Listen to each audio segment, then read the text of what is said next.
Imagine, tu te balades tranquillement dans un musée, tu observes ces tableaux autour de toi, l'ambiance est calme, silencieuse, feutrée. Quand soudain, quelqu'un projette une canette de soupe à la tomate en boîte sur un Van Gogh. Oui, t'as bien entendu, de la soupe. Et pourquoi ces personnes jettent-elles de la nourriture sur des tableaux hyper connus? Je pense peut-être que ça peut être une blague, une caméra cachée ou bien même un nouveau délire d'art contemporain. Mais non, ces scènes sont bien réelles et elles se multiplient dans les musées du monde entier. Depuis quelques mois, des militants écologistes ont pris pour cible des œuvres de notre patrimoine culturel humain pour alerter sur la crise climatique. Entre indignation et incompréhension, aujourd'hui je te propose qu'on observe cette forme d'activisme qui ne cesse de diviser l'opinion publique. Salut, c'est Lisa. Aujourd'hui on va se pencher sur un nouveau phénomène culturel incroyable de notre génération. Alors incroyable dans le sens positif et négatif. Et si tu me connais pas, je fais des vidéos notamment à propos de l'art, divertissement, etc. Donc si t'aimes bien ce que tu vas voir, n'oublie pas de me le faire savoir et de t'abonner.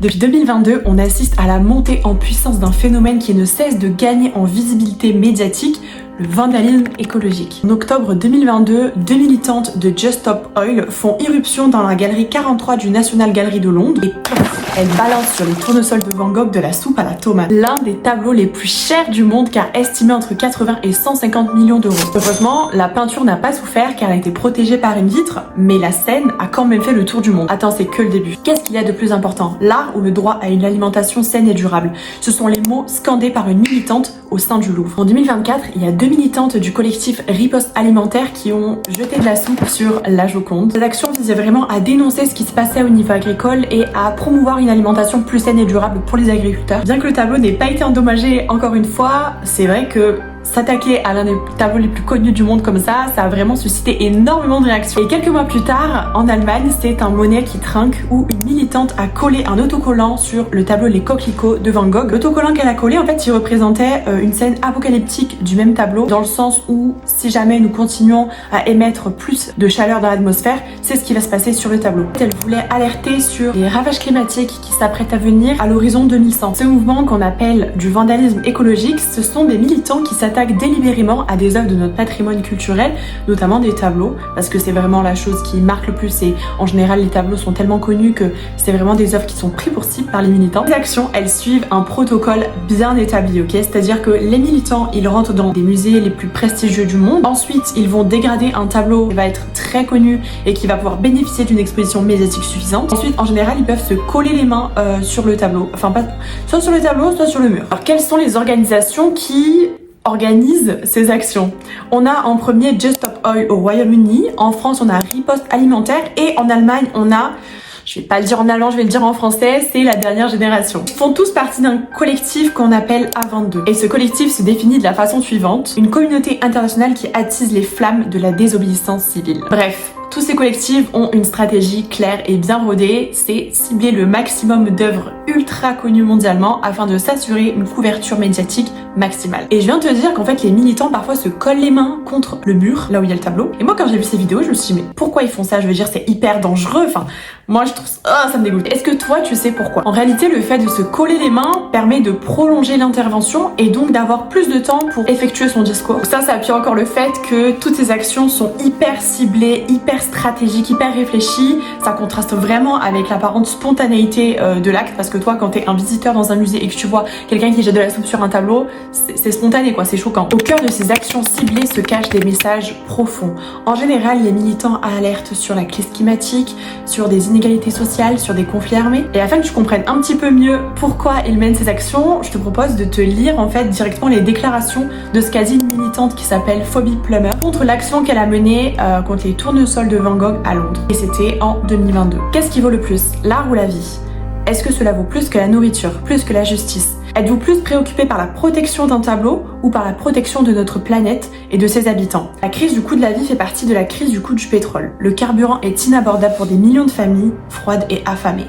Elles ne peuvent pas se permettre de se chauffer une boîte de soupe. Et là, tout de suite tu fais le lien avec la soupe qu'on fait sur les tableaux. Et en fait là tu comprends bien que les militants, quand ils s'en prennent à des œuvres d'art hyper connues, ils cherchent vraiment à nous pousser dans nos retranchements et à nous questionner nous-mêmes en tant que visiteurs ou en tant que juste spectateurs de tout ça. Est-ce qu'on est plus outré par le fait de dégrader un tableau ou par le fait que les militants vont dénoncer? Par ailleurs, tu vois bien qu'ils s'en prennent quasiment tout le temps, enfin j'ai pas trouvé d'exemple où ils s'en prenaient pas, à des œuvres qui sont protégées par une vitre. Et tu vas voir un petit peu plus tard que c'est pas du tout anodin là aussi. En fait, ils veulent pas dégrader l'œuvre en tant que telle, ils veulent vraiment juste profiter de la notoriété du tableau comme un mégaphone pour leurs actions. Et surtout, le timing de ces événements, il est souvent bien calculé à l'avance. Je vais te parler d'un événement en particulier qui s'est passé en Autriche. Ça s'est passé dans le musée Léopold qui se situe dans la capitale à Vienne. Si tu veux, c'était le collectif Dernière Génération dont on a parlé tout à l'heure qui a aspergé le tableau Mort et vie de Gustav Klimt, que je trouve magnifique au passage. Et bon, pourquoi ils ont décidé de mener cette action précisément ce jour-là? Et bien en fait, en Autriche, c'était le jour de la Saint-Léopold. À l'occasion de cet événement, il y avait une compagnie pétrolière qui s'appelle OMV qui avait sponsorisé le musée. Les visiteurs ne payaient pas de tickets pour rentrer dans le musée parce que la compagnie pétrolière prenait en charge. Maintenant qu'on en sait un peu plus sur leur motivation, il faut vraiment comprendre que ces actions-là, elles indignent énormément et elles provoquent aussi beaucoup de réactions dans la presse ou encore même sur les réseaux sociaux, et c'est ces réactions-là que nous allons voir à présent. En France notamment, il y a notre ancienne ministre de la Culture qui s'appelle Rima Abdul-Malak qui n'a pas mâché ses mots et qui a déclaré: je le déplore sur le fond et sur la forme. Cibler des œuvres d'art, des chefs-d'œuvre de l'humanité qui ont résisté à 2 guerres et qui se transmettent de génération en génération, c'est un symbole que je ne comprends pas. Par ailleurs, j'ai trouvé un document, ce sont des débats parlementaires qui datent de 2022, et dans ce document-là, on peut voir que le gouvernement français a demandé aux directeurs de musées de redoubler de vigilance et de renforcer leur protocole de sécurité, en parlant même d'une peine complémentaire et la mise en œuvre de mesures administratives permettant de suspendre l'accès aux lieux culturels pour ces individus considérés comme dangereux. Bon, ça reste une mesure préventive et ça reste des débats, ça n'a rien de coercitif. Et ça témoigne quand même d'une inquiétude qui commence à grandir pour les institutions françaises et ça pourrait potentiellement s'étendre à d'autres institutions culturelles. Pour revenir sur l'incident qui a lieu à Vienne, souviens-toi, le Gustav Klimt aspergé de peinture noire. Figure-toi que le directeur de ce musée a réagi. Il a opté pour une position un petit peu plus nuancée, reconnu les préoccupations des militants. En revanche, il a complètement condamné les méthodes. Je te le cite. La société a raison de craindre une catastrophe climatique imminente. Néanmoins, attaquer des œuvres d'art n'est certainement pas le moyen approprié pour prévenir la catastrophe climatique redoutée. Cette déclaration, on voit qu'elle témoigne d'une grande maturité et ça permet de remettre un petit peu les choses dans leur contexte, dans le sens où il réouvre, parce que c'est vraiment une question éternelle, entre la légitimité de réaliser l'acte par rapport à la cause défendue. Et comme on peut s'y attendre, en réponse à ces actes, les musées ont mis de plus en plus en œuvre des mesures préventives pour se protéger de ce type d'événements, en renforçant les contrôles de caméras de sécurité, en mettant plus de vigiles, en inspectant davantage les sacs des visiteurs ou alors en mettant en place des mesures de sécurité complémentaires pour protéger de plus en plus les œuvres les plus connues. Ces réactions officielles, elles ouvrent un débat complexe sur l'équilibre entre l'accessibilité et la sécurité des œuvres. D'un côté, la mission fondamentale des musées est de rendre les œuvres d'art accessibles au plus grand nombre. De l'autre, la protection du patrimoine apparaît véritablement comme une responsabilité primordiale. Ce que je pense personnellement, c'est qu'on ne peut pas surprotéger les œuvres dans des musées, on ne peut pas fliquer absolument et scruter chaque visiteur qui va rentrer dans un musée, surtout dans une période où je trouve ça hyper important d'aller au musée, où on va pas se mentir, dans notre génération en tout cas, c'est pas quelque chose qui est très répandu. L'enjeu, il est plutôt d'essayer de trouver un équilibre entre cette protection du patrimoine et à la fois continuer d'accueillir du public dans ces institutions. On l'a très brièvement évoqué plus tôt, mais tu te doutes bien que les militants s'exposent à des sanctions juridiques en dégradant des œuvres. En France par exemple, et comme dans divers autres pays européens, ces actes sont généralement qualifiés de dégradation volontaire aggravée, qui peuvent être condamnés par des amendes substantielles ou même de la prison, conformément à l'article 322-1 du Code pénal français. Et en plus, les peines, elles peuvent être assorties de circonstances aggravantes. Par exemple, si l'œuvre elle est protégée, si elle est dans un lieu public, mobile idéologique, etc. Si l'œuvre elle est par exemple protégée au titre des monuments historiques, ou bien si elle appartient à un musée public, il y a des articles qui peuvent s'ajouter, notamment relativement à la protection du patrimoine, ce qui peut entraîner un alourdissement des peines. Par exemple, j'ai noté qu'en 2022, on a une militante qui s'appelle Esther Coffi, qui était une militante Last Generation Italy, qui a collé sa main sur le socle en fait sculpté antique de Laocoon et de ses fils au musée du Vatican pour alerter sur la crise climatique. Et bien que le socle visé ne faisait pas partie intégrante de l'œuvre, les autorités du Vatican ont quand même réclamé plus de 30 000 € de dommages et intérêts. Elle a été reconnue coupable et elle a pris 9 mois de prison avec sursis. En fait, comment le Vatican a justifié ça? En fait, ils ont dit que la colle utilisée, elle a causé un blanchiment et une corrosion qui a demandé une semaine de restauration. Bon, la militante, elle a fait appel et elle attend encore le verdict. Dans l'état de Saxe, en Allemagne, on a une militante qui encourt plus de 5 000 € d'amende après s'être collé la main à la Madone Sixtine de Raphaël dans le musée de Dresde. Si elle ne paie pas automatiquement, l'argent il sera directement pris de son compte bancaire. Je savais même pas que c'était possible. En réalité, dans la majorité des cas, les choses sont beaucoup plus nuancées. Là, je t'ai montré vraiment des cas extrêmes. Il y a beaucoup de militants qui ressortent simplement avec des amendes ou du sursis tant que l'œuvre en fait originale elle n'est pas réellement abîmée. Il y en a même qui prennent des rappels à la loi ou encore qui sont complètement relaxés. Par exemple, en 2024, il y a 2 militantes de Riposte Alimentaire, ça y est, tu commences à connaître un peu tous les noms des collectifs, qui ont jeté de la soupe sur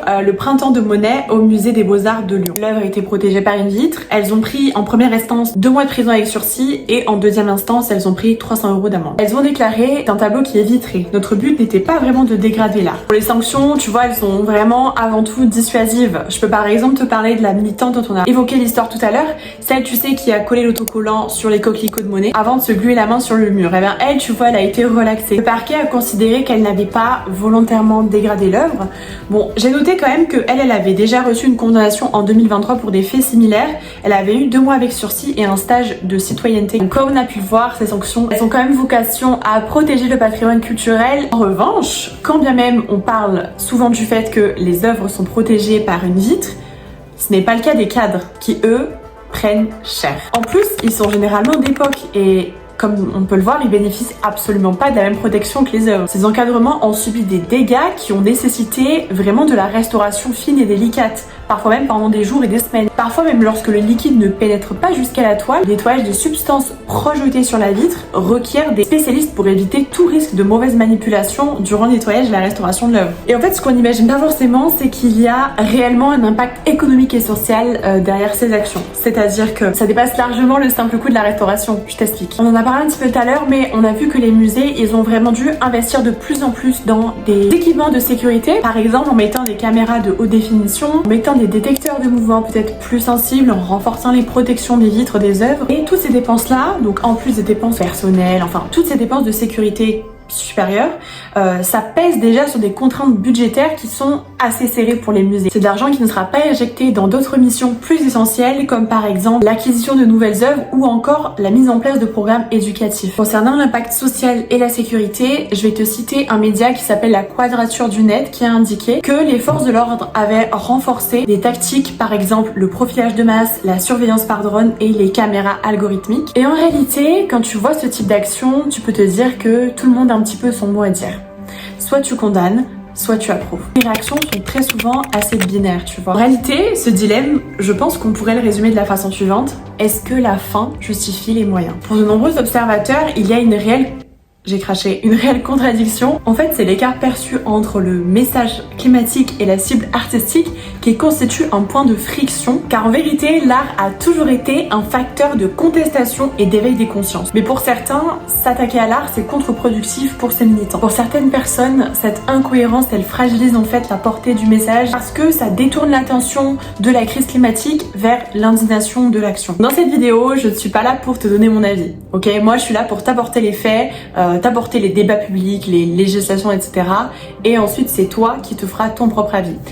Et je ne peux pas te cacher par exemple que l'opinion publique est bien tranchée par rapport à ce phénomène de vandalisme écologique. Il y a un sondage qui a été publié dans le Figaro qui déclare que 73% des Français condamnent les actions radicales des militants écologistes et ce chiffre il grimpe à 88 quand c'est du vandalisme artistique. Il y a presque 90% des gens, enfin du peuple français interrogé qui est contre ces actions-là. En fait, la question de l'efficacité de ces actions pour faire avancer la cause climatique, elle est vraiment centrale. On peut citer par exemple la réactance psychologique. Si ce terme ne te dit rien, c'est tout à fait normal. C'est une théorie qui vise à expliquer que si les actions perçues par les publics sont trop directives, extrêmes, elles peuvent inciter le public à rebondir à l'inverse de ces actions-là. En rejetant l'action, en rejetant son émetteur, si le public sent que sa liberté est entravée. Dans ce contexte-là, on pourrait dire que les œuvres d'art sont des lieux communs accessibles à tous et font partie de notre patrimoine culturel à tous en tant qu'êtres humains. Or, ces actions-là peuvent être perçues comme une menace. Pour les musées et les institutions culturelles, ce débat est est central car il tend à se questionner sur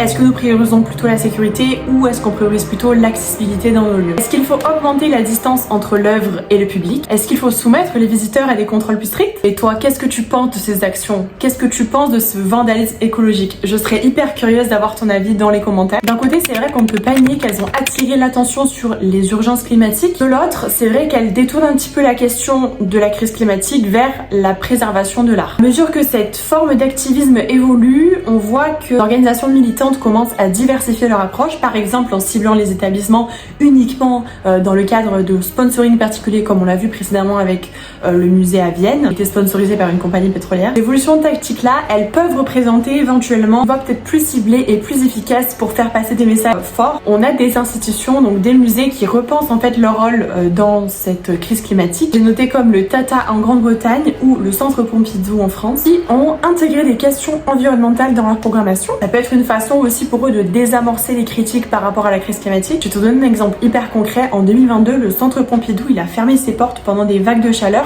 pour justement éviter d'avoir utilisé un système de clim ultra polluant. D'ailleurs, ils ont refusé d'installer la climatisation. En tout cas, l'art et l'écologie sont les deux faces d'une même pièce. D'un côté, on a la partie culturelle, de l'autre côté, naturelle. La question c'est, avons-nous besoin de mettre en danger l'un pour sauver l'autre? Bravo à toi si t'es allé jusqu'ici dans la vidéo, je te retrouve très bientôt pour plus de contenu. Bisous!